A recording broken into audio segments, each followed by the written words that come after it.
couple others I want to highlight in terms of recent laws is, one you may have read or heard about, it got a lot of headlines, is the decision after a 20-year debate, frankly, to restore the freedom to vote for people who have left prison behind. These are folks who have done their time, every minute of it, and now they're out with the rest of us.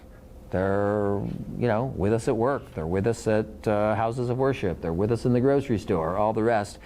And I think what legislators sort of decided after a long debate was, first of all, states are moving in this direction. North Dakota's been doing this for years. Iowa's on its way to doing it. States like Kentucky, Nebraska, et cetera. And so the trend is this way, not the other way.